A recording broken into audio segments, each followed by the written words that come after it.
Hey, what's up, y'all? Welcome back to another movie review. So yeah, I did watch two movies today. I got nothing else going on. So first was Across the Spider-Verse, and then I went to watch the Boogeyman, not WWE Boogeyman, not John Wick Boogeyman, but Stephen King's Boogeyman. So I don't know what this movie was. I never heard of it. Just saw the trailer when I went to watch Evil Dead Rise, and then I thought, yeah, I could give this a go.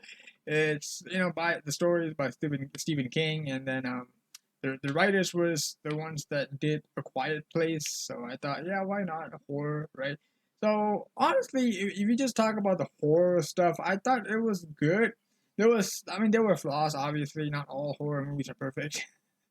So there was some stuff that I just did not really care for. Like the main characters was the dad who was a psychiatrist, not psychiatrist, a therapist.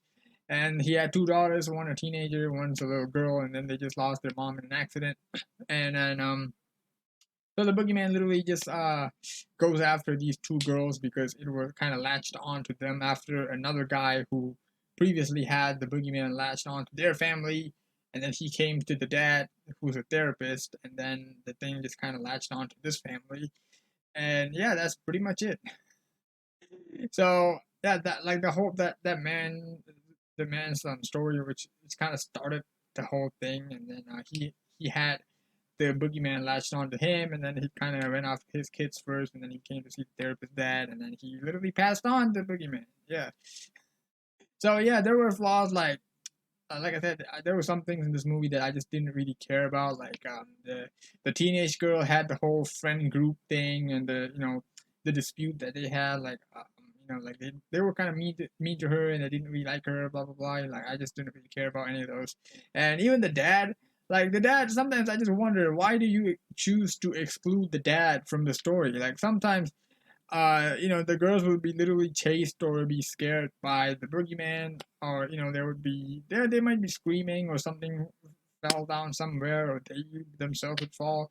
But the dad would literally not come and see nothing, or the daughters will not go to the dad and tell him that like something like literally no, they just completely chose to exclude the dad whenever the boogeyman's in the house.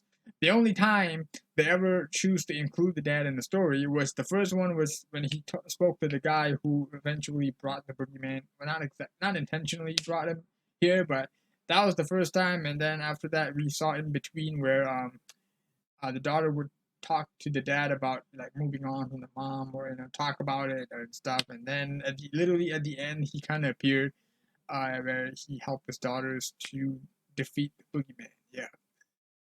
That's the only time. That's the only ever time he ever appears in the movie. Every other time, I'm just thinking, where's the dad? Like, or why don't you two go find your dad? Or like all this noise and your dad is literally not waking up. Like that's terrible.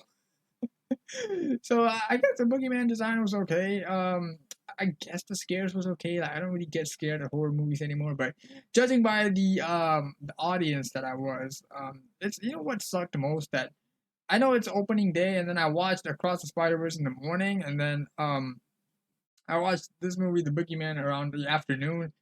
This movie had a bigger crowd than Spider Man. I mean, I don't really blame him because Spider Man came out in the morning, so I watched it in the morning. So obviously, not a lot of people, and it's like midweek too. It's Thursday. Who the hell want to go watch a movie in the morning on Thursday?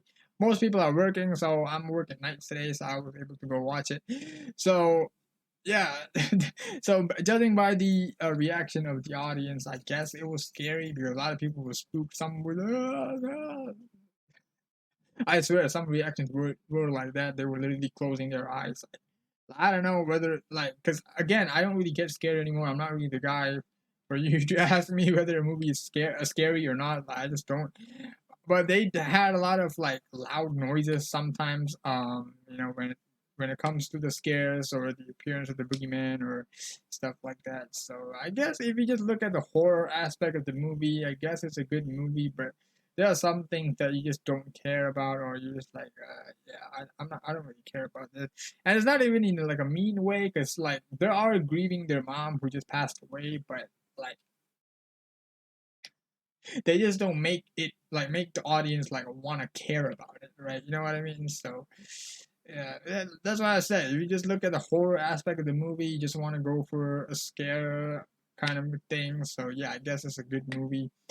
So if you look at everything else, I think it's just okay. So not a bad movie. A good 1.5 hour watch, just to pass time. It's a good movie for that. So yeah, that's pretty much it about the movie. Like the movie's pretty short. 1.5 hours is nothing much for regular horror movie duration. Uh, so yeah, it was good to see that the boogeyman was not easily defeated. Like, and also there was not a whole backstory about how the boogeyman existed. It was like he was always there from like, yeah, I think that was one of the lines that the character said. He was always there. It was a character that was associated with the man who brought the boogeyman into this family. So and she was like, I was always there. Yeah.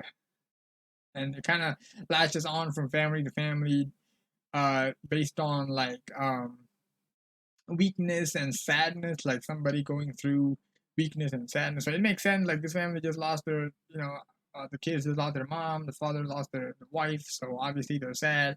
They're kind of feeling weak, So obviously they're more prone to getting attacked by the boogeyman. And yeah, I just don't like how this house itself looks like. I don't know. I don't understand why all Americans' house gotta look like that, but yeah. So yeah, that's pretty much it for this movie, The Boogeyman. I guess if you enjoyed this review, you can subscribe to the channel for more movie reviews and give this video a like if you liked it. And comment down below what you think about this movie. So yeah, that is all for this review. See you next time. Till then, take care. Goodbye.